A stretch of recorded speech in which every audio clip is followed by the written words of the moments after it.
क्या आपको पता है कि रूस के अंतरिक्ष यात्री मिशन पर जाने से पहले बस के टायर पर पेशाब क्यों करते हैं? या फिर क्या आप जानते हैं कि ट्रेन का रंग नीला या लाल ही क्यों होता है? क्या आपको पता है कि जापान में एक ऐसा त्योहार मनाया जाता है जिसमें लोग मोटी मोटी लकड़ी की सवारी करते हैं? लेकिन क्यों? यकीनन आपने आज से पहले इतने मजेदार फैक्ट्स नहीं सुने होंगे, इसलिए वीडियो को आखिर तक जरूर देखें। Fact number 1। आज तक आपने विभिन्न प्रकार के कीड़े मकोड़े देखे होंगे, लेकिन क्या आपने कभी पतली सी लकड़ी की तरह दिखाई देने वाले कीड़े के बारे में सुना है? अगर नहीं तो हम आपको बता दें कि इस अजीबोगरीब कीड़े को स्टिक बग के नाम से जाना जाता है, जो देखने में हूबहू किसी लकड़ी या झाड़ी की तरह लगता है। ये कीड़ा पेड़ पौधों की टहनियों पर बैठा रहता है, जिसकी वजह से इसे पहचान पाना बहुत ही मुश्किल हो जाता है। लेकिन अगर आप कभी स्टिक बग को अपने हाथों से पकड़ेंगे तो ये आपकी हथेली पर हरकत करना शुरू कर देगा।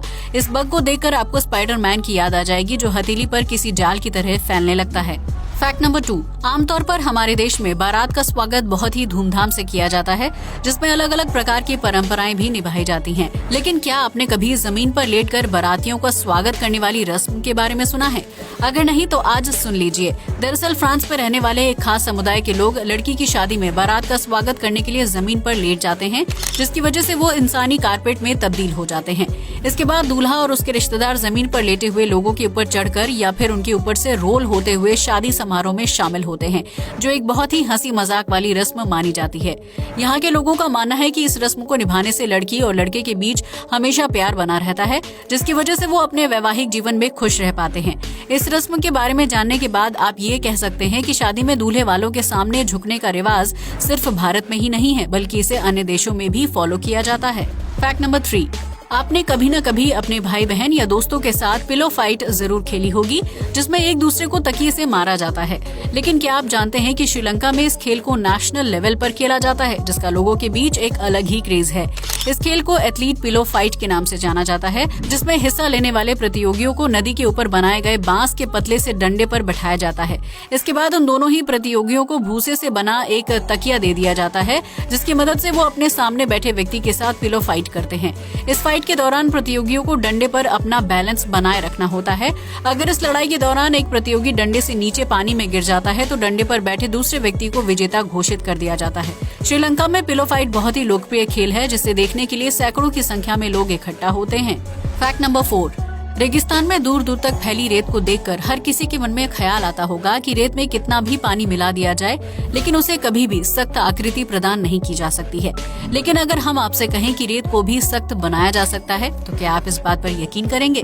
दरअसल रेत को सख्त आकृति देने का काम प्राकृतिक बिजली करती है, जो आसमान से सीधा जमीन पर गिरती है। इस दौरान आसमानी बिजली का तापमान सूर्य की सतह से भी ज्यादा गर्म होता है, जिसकी वजह से वो जैसे ही रेत पर पड़ती है उसे एक साथ जोड़कर पत्थर की तरह सख्त बना देती है। रेगिस्तान में रेत के नीचे ऐसे बहुत से रेतीले पत्थर देखने को मिलते हैं, जिनका निर्माण आसमान से गिरने वाली बिजली की वजह से होता है।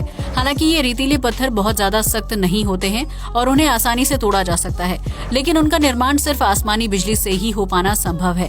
इस सख्त रेत की आकृति को अंग्रेजी में फल्ग्यूराइट के नाम से जाना जाता है, जो समुद्री किनारों से लेकर रेत की टीलों के आसपास बड़े पैमाने पर देखने को मिलती है।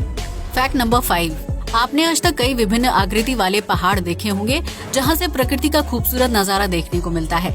लेकिन क्या आपने कभी हाथी की तरह दिखने वाले पहाड़ के बारे में सुना है? अगर नहीं तो आज सुन लीजिए। ये अनोखा पहाड़ आइसलैंड में है, जिसे एलिफेंट रॉक के नाम से जाना जाता है। दरअसल इस पहाड़ का निर्माण समुद्र से सटे ज्वालामुखी के पहाड़ में हुए विस्फोट की वजह से हुआ था, जो देखते ही देखते एक हाथी की आकृति में बदल गया। इस पहाड़ की बनावट पहले समान हुआ करती थी, लेकिन ज्वालामुखी के गर्म लावे की वजह से पहाड़ हाथी की आकृति में तब्दील हो गया। इस पहाड़ को देखने पर ऐसा लगता है कि हाथी ने अपनी सूंड को पानी के अंदर डुबो रखा है।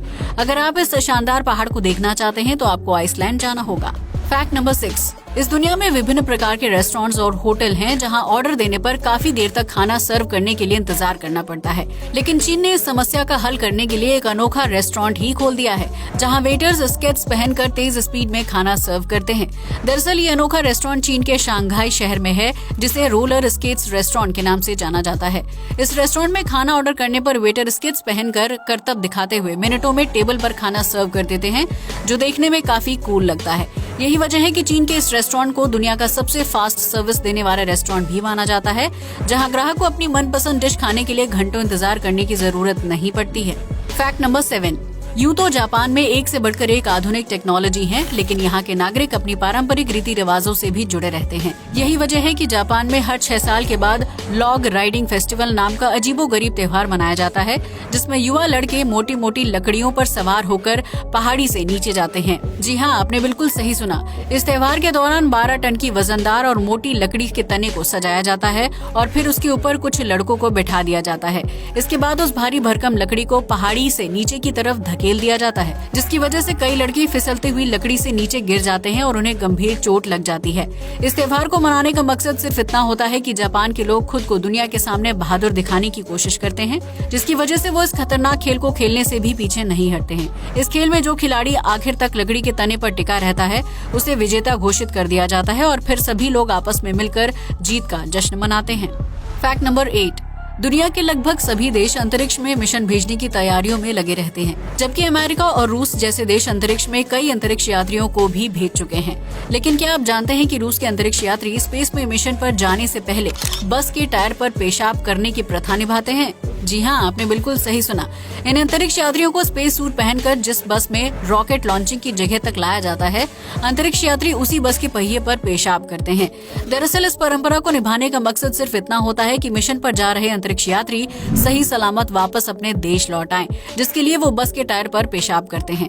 लेकिन इस परंपरा को निभाने के लिए रूसी अंतरिक्ष यात्रियों के स्पेस सूट को अलग तरह से डिजाइन किया जाता है, ताकि वो मिशन लॉन्च होने से पहले बस के टायर पर आसानी से पेशाब कर सके। इसी वजह से रूस द्वारा बनाए जाने वाले स्पेस सूट की कीमत अन्य देशों के मुकाबले ज्यादा होती है, क्योंकि उसे पेशाब करने के मकसद से डिजाइन किया जाता है। शायद यही वजह है कि रूस के अंतरिक्ष यात्री मिशन से सही सलामत वापस लौट आते हैं और वो इस परंपरा को निभाना पसंद करते हैं। Fact number 9। दुनिया भर के वैज्ञानिक भविष्य को लेकर चर्चा करते हैं, जबकि हम सभी फ्यूचर को लेकर तरह तरह की प्लानिंग करते हैं। ऐसे में जाहिर सी बात है कि हम फ्यूचर में निर्मित होने वाली आधुनिक टेक्नोलॉजी और बिल्डिंग्स को नहीं देख पाएंगे, क्योंकि इंसान की उम्र का एक सीमित दायरा होता है। ऐसे में अगर आप वर्तमान में फ्यूचर बिल्डिंग्स को देखना चाहते हैं तो आपको दुबई जाना होगा। दुबई में दुनिया की सबसे एडवांस और खूबसूरत इमारत को बनाया गया है, जिसका नाम म्यूजियम ऑफ द फ्यूचर रखा गया है। ये एक 7 मंजिला खूबसूरत इमारत है, जिसे भविष्य को ध्यान में रखकर डिजाइन किया गया है।